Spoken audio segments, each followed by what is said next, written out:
Hi guys, मैं एकती कहानियों में एक बार फिर से आप सभी का वेलकम करती हूँ। ज़रूरी नहीं है कि खून के रिश्ते ही असल रिश्ते हों।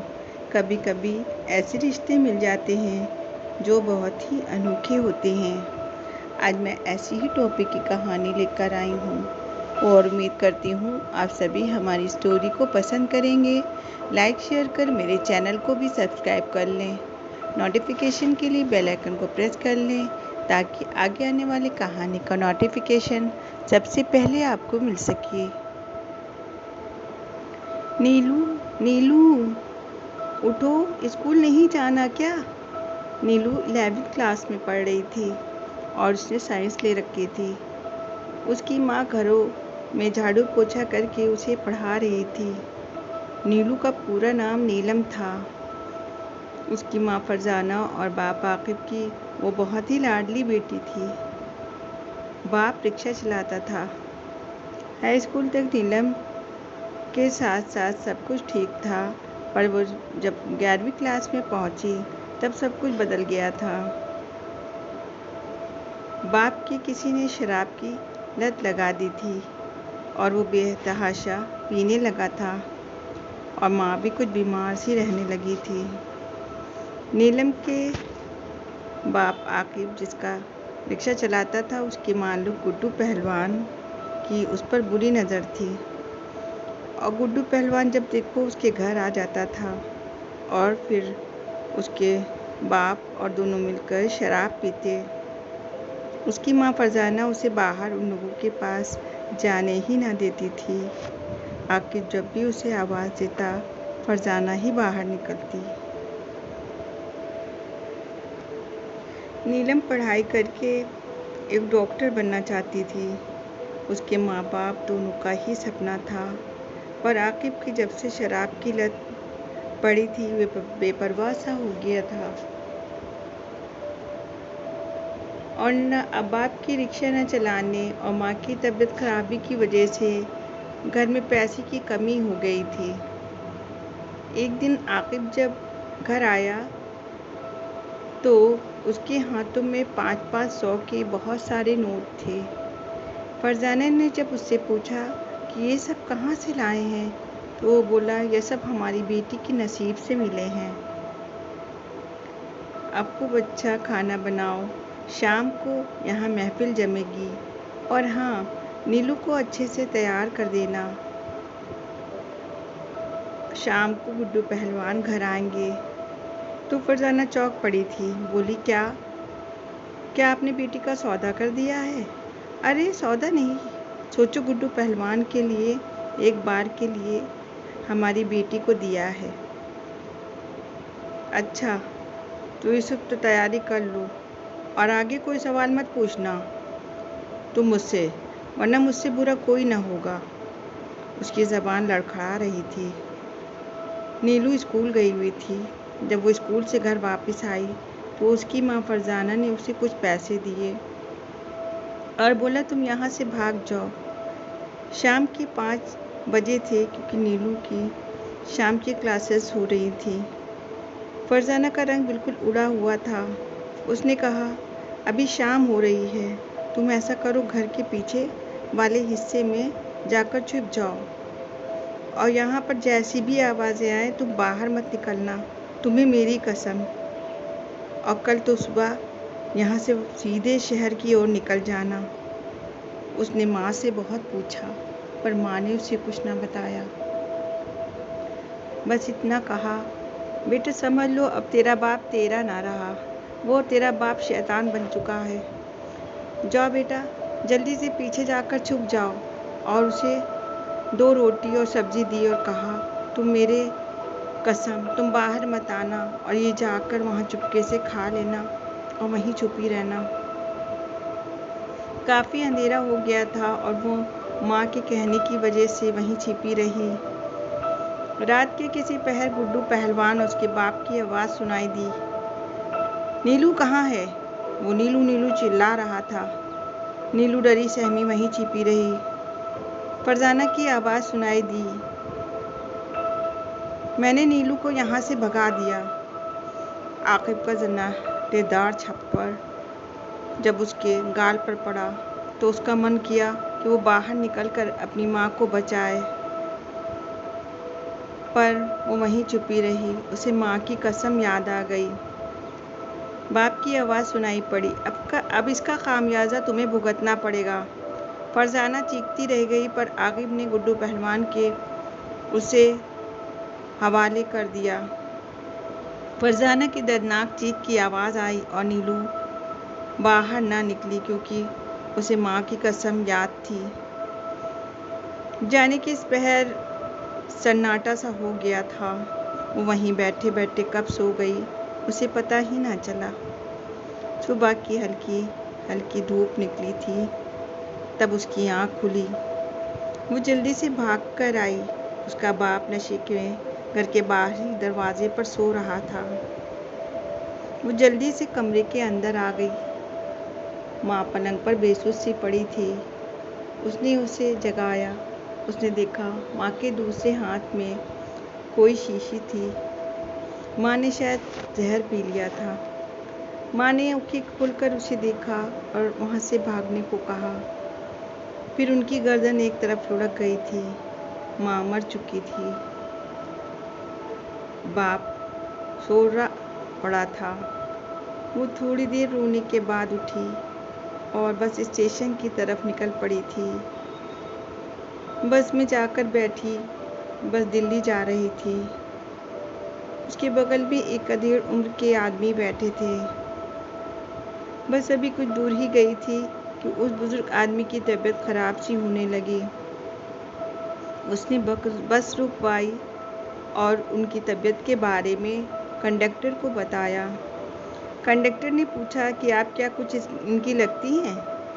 उसने कहा नहीं, तो कहा आप भी लौरों की तरह ही बैठे रहें।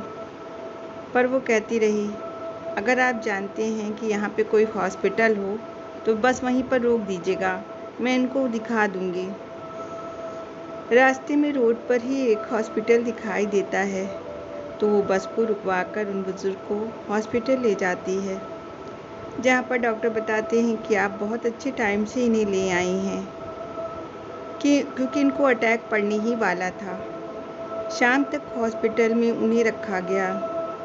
उसके बाद जितने पैसे उनकी दवा वगैरह में खर्चा हुए उसी ने दिए, क्योंकि माँ ने उसे कुछ पैसे दिए थे। तभी उन बुजुर्ग के फ़ोन पर कॉल आती है, तो वो फ़ोन उठाती है। दूसरी तरफ कोई औरत थी। कहती हैं, अरे आप अभी तक कहाँ हैं? काफ़ी देर हो गई है। तो वो कहती है कि आप कौन बोल रही हैं? दूसरी तरफ से वो औरत चौंक जाती है। तब वो उनको पूरी बात बताती है। वो भी उसे फ़ोन पर बहुत सारी दुआएं देती हैं और बताती हैं कि मैं उनकी मिसेज़ हूँ। होश में आने पर वो बुज़ुर्ग, जिनका नाम जमील था, उन्होंने उसका बहुत शुक्रिया किया और उसे कहा, बेटा तुमने मेरे लिए अपनी बस भी छोड़ दी? पता चला 5 बजे यहाँ से बस दिल्ली के लिए जाती थी। फिर लोग डॉक्टर से इजाज़त ले स्टेशन पर आ गए। उसके पास तो बिल्कुल पैसे ना थे। उसकी परेशानी जान गए थे। उन्होंने दिल्ली के लिए 2 टिकट लिए। दिल्ली आने पर वो उससे बोले, बेटा तुम्हें कहाँ जाना है? चलो मैं तुम्हें वहाँ पहुँचा दूँ। पर वो कुछ बोली नहीं। काफ़ी पूछने पर वो रो पड़ी थी। फिर उसने अपने बारे में सब उन्हें बता दिया था। उनकी बातें वो बड़े ध्यान से सुनते रहे।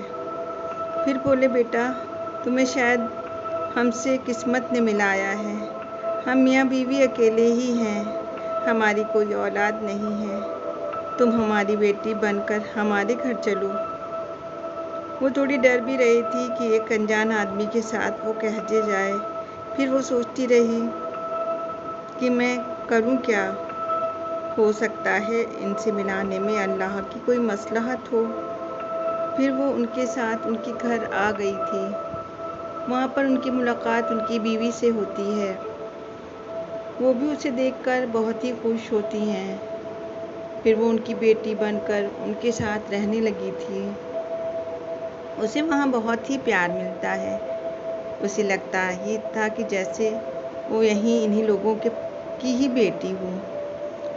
हाँ, कभी कभी उसे अपनी माँ की बहुत याद आती थी तो उसे रोना सा आ जाता था। उसका MBBS बनने का सपना पूरा हो चुका था। आज वो बहुत खुश थी। जमील साहब और नादिया दोनों भी बहुत खुश थे कि मेरी बेटी आज डॉक्टर बन गई। हॉस्पिटल में उसका आज पहला दिन था।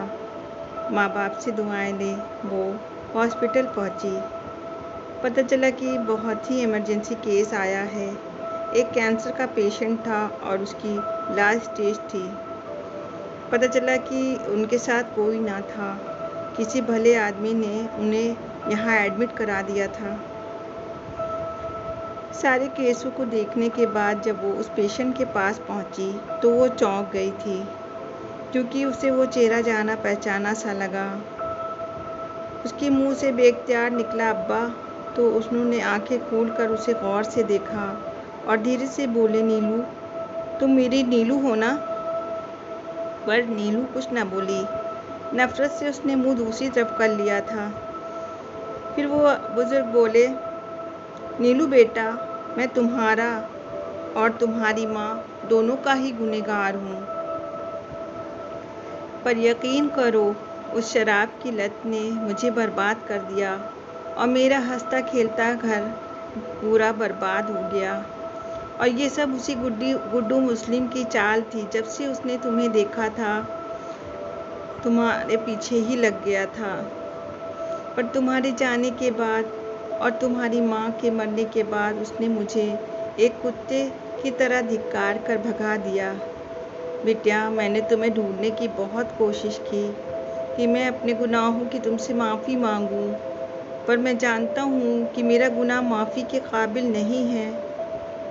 पर बेटा, तुम हो सके तो तुम मुझे माफ़ कर देना। फिर नर्स उन्हें इंजेक्शन देने आ गई थी तो वो वहाँ से बाहर चली गई। घर आकर वो काफ़ी परेशान सी थी, तो जमील साहब बेटी को परेशान देख उन्होंने उससे पूछा, बेटा क्या बात है, तुम आज बहुत परेशान दिखाई दे रही हो।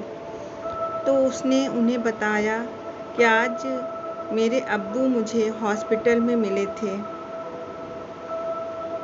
और मुझसे बहुत शर्मिंदा है और मुझसे माफ़ी मांग रहे थे और उनकी कैंसर की लास्ट स्टेज चल रही है।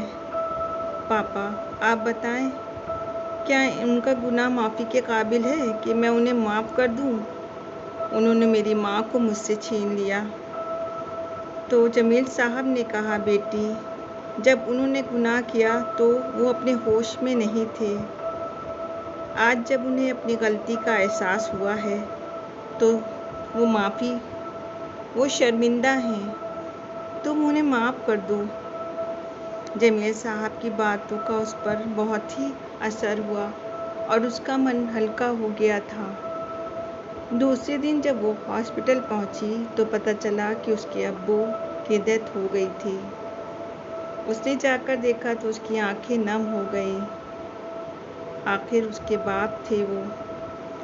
फिर उसने जमील साहब को फ़ोन करके बताया तो जमील साहब उनको अपना भाई बनाकर उनकी मिट्टी को अपने घर ले गए और कफन दफन का इंतज़ाम करवाया। नीलू को रोता देख जमील साहब और नादिया उसे चुप कराते हैं। नीलू सोचती है, ये कैसा अनोखा रिश्ता है जिनसे खून का कोई रिश्ता ना होते हुए भी वो कितने अपने हैं। और उसके सगे बाप जिसने उसका खून का रिश्ता था, उन्होंने उसका सौदा कर दिया था। और अगर आज जमील साहब न मिलते तो उसका क्या होता। फिर वो अल्लाह का बहुत शुक्र करती है कि उसे माँ बाप की शक्ल में कितना प्यारा तोहफ़ा दिया है। आपको हमारी कहानी कैसी लगी कमेंट सेक्शन में लिखकर ज़रूर बताएं और प्लीज़ मेरे चैनल को सब्सक्राइब भी करें।